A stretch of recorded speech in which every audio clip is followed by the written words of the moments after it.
I quit my first job out of college, Intel, after 14 months. Then I was fired by Facebook after 9 months. And then I quit/fired at mint.com. And 24 business ideas later, I was finally able to build AppSumo.com, which has now become an 8-figure company. So maybe that resonates for yourself if you haven't found out what you want, or maybe you've started a bunch of things that you have not stuck with. Here are the 3 things we're gonna cover today. Number 1, we are gonna break down exactly why most people, probably not you, but most people struggle to stick with things they start. Secondly, we're gonna show you how to interrupt that pattern using the law of 100. Finally, make sure you stick around to the end of this video as I give you 9 proven strategies so that you can start, succeed, and accomplish all the goals you have for yourself. In 2018, I started a podcast called Kagan Presents. Did around 50 episodes total and 30,000 downloads an episode, which is amazing. And then I gave up completely. Does that sound familiar to you? Maybe you try to learn chess, maybe it was guitar, maybe it's a business, maybe it's podcast, and you gave up a little bit early?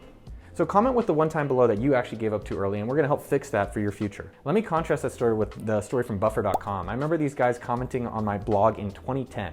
And I remember they're saying, we're doing social sharing, blah, blah, we're starting this business. And I remember thinking distinctly to myself, they are so going to fail. I can't wait for them to fail. I don't know why I was such a hater. And 10 years later now, their business is doing $20 million recurring, and they've built a team, and it's really impressive. So what is the difference between my podcast and Buffer? The main most important thing is that they stuck with it, and success takes time. What discouraged you the last time you gave up? I know for me with my podcast, I wanted to get 100,000 downloads an episode. And so when I only got to 30,000 downloads, I was discouraged and gave up completely. Where now that would actually be amazing. I'd love to be at 30. So I did ask the Buffer guys, I said, hey, how did you keep going all these years when maybe you were getting attention, maybe you were failing, maybe you weren't making that much money at all? And Leo said that when he was growing up, he was so poor that doing anything with Buffer was better than going back to where he was from. And that was inspirational. And what the real thing for him is the why. So it might be something interesting for you to think about is what is the why on what you're working on, and reminding yourself of that as you're proceeding. My podcast, on the other hand, had an unrealistic goal and I turned it into a job. But the reality for both those situations is that they're solvable. I should have just figured out, all right, how do I change and make these something more sustainable and enjoyable? All right, we're gonna do a little quick experiment. I want you guys to jump in with me. So close your eyes for a second. I can't see you can't see me. No, if you're driving, don't do this. But imagine the project you stopped years ago. Maybe for me, it's the podcast when I stopped back then. Imagine where you'd be today if you would have kept going. Just let that sit for a second. Now we're gonna do something new. Think about something you're starting today. Maybe it's chess, maybe it's a newsletter, maybe it's a business, maybe it's a relationship, maybe it's a blog or a hobby like guitar. Now I want you to just literally picture 10 years ahead and imagine how great you'll be at that moment. That was pretty nice. So I think about that with chess when I wasn't feeling good playing yesterday, and think about, well, in 10 years, how much better and how great that experience will be. And that will motivate you and help you keep going through it.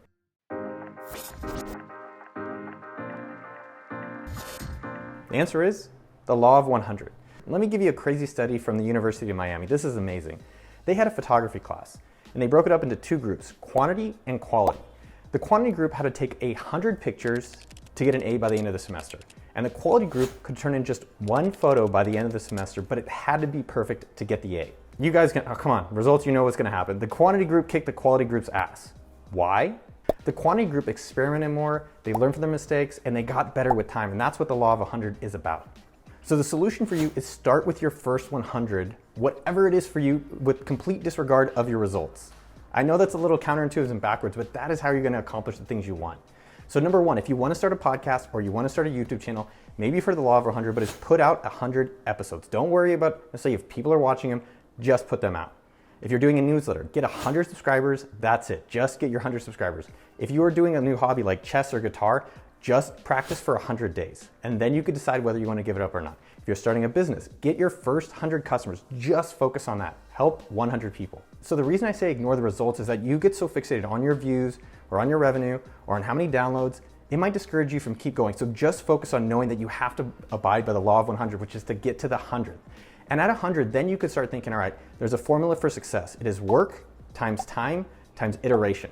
So you're able to do the work, which I can believe you can do. You put in the time to make it happen. Now you've got to start iterating to grow to that next level of success that you want. So for me, I didn't become Joe Rogan overnight. Maybe you're not a millionaire overnight, but once you've built up that momentum and you've got the law of 100, now you might want to keep doing that system goals of 2 a week or 5 a week or 1 customer a week, or put it into a numerical. All right, now I want to get 1,000 customers, or I want to make $1 million, or I want to do whatever. But the point being is, especially whenever you're starting and you want to be able to stick with what you're starting, think about the law of 100 for yourself. How do I just get to the 100? So my producer, by the way, told me, if you like the video, you're enjoying this stuff, do that thumbs up, like button below. Here are 9 crucial tips to help you make sure you get to that 100 without giving up. Because I know you might struggle and I'm here for you as well. In the comments, I'll make sure to do my best to respond to any problems that you're having. Number 1, pick your day. So every Wednesday on okdork.com, I send out a newsletter no matter what. You can go to sendfox.com/Noah to subscribe. So no matter what, until 100, every Wednesday, I'm sending an email. So pick your day of the week. Number 2, reduce the friction. No, this is not a sexual thing, but if you're doing YouTube like this, have your camera out all the time. So you come in, hit the button, record, and make your video easy. If you want to make chess a habit, have chess on your table. So for business, if you want to email a customer every day, have a list of your 100 customers and every day say, I have to email at least one of them. So my point being is that keep it easy to make that a habit and reduce the friction stopping you from doing it. Number 3, get an accountability buddy. So every Sunday for the past 8 years, I email my buddy Adam Gilbert from mybodytutor.com everything I said I would do last week and everything I said I'm going to do this upcoming week. And it's super helpful. He calls me on my shit, he asks me how things are going, and it keeps me accountable to making sure I'm progressing. Who is someone in your life that you respect and that will help you on your journey? So get an accountability buddy. You can join okdork.com/group, and there's a lot of smart people in our group that will help you for free.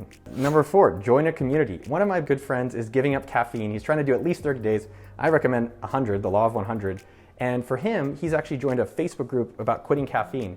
And it's actually surprisingly supportive to see that other people are struggling and other people are succeeding on the same journey that you're on, so you don't feel so alone and that you know that you can do it. So find a community that you can support yourself on whatever it is that you're trying to accomplish. So number 5, take a break. And I know that's not what you're expecting, but yes, some of the days where I'm feeling a little bit out of it, I go for a walk, go for a bike ride, maybe get a little bit more sleep, and I come back refreshed and get it the next day. So take a break if things aren't feeling really well, but do not give up on the law to 100. Number 6, notice what's working. It is so much fun to be improving and feeling like you're making progress. 2 things in our life that we all feel good about is creation and progress. So as you're doing videos, as you're doing a business, as you're doing a hobby, maybe even a relationship, notice if things are going well and what's going well and do more of that as long as you're going, but really focus on making sure you do it. But if you can progress and improve along the way, double thumbs up. Number 7, have a very clear why of what you're doing. So if you're starting the business, remind yourself daily why you're doing this. For me, I want to see you guys get results for yourself. For Leo, he didn't want to go back to being poor. What is it for you about why you're doing a podcast, why you're doing the business, why you're doing the hobby? Maybe it's learning a new language to talk to someone you want, or maybe meet a new guy or girl, but remind yourself of that, especially if you're feeling discouraged. Number 8, make it fun. If something's not fun, guess what? You can change it.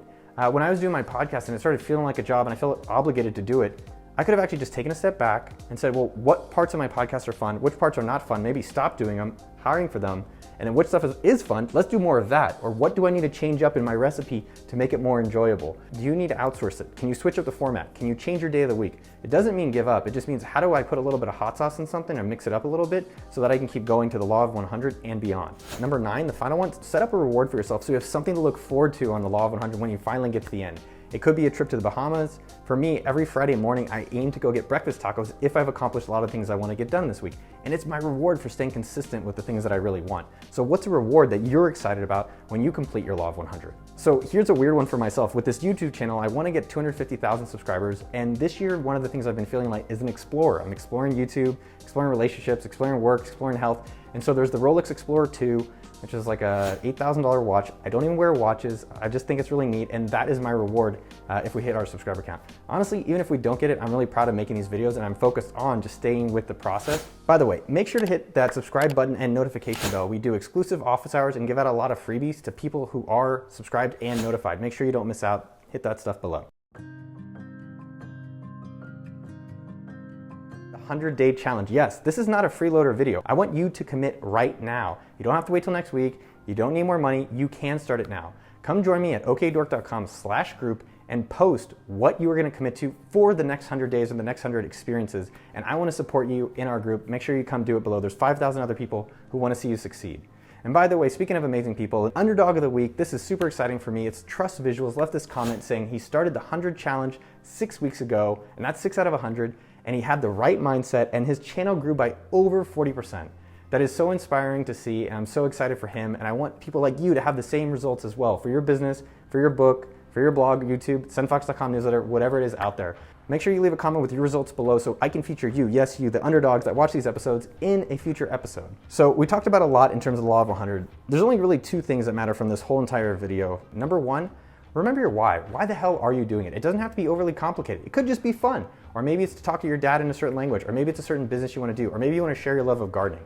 And the second thing is just commit to the law of 100. I'm giving you tactics and things that you can do for yourself, but just commit to 100 of them.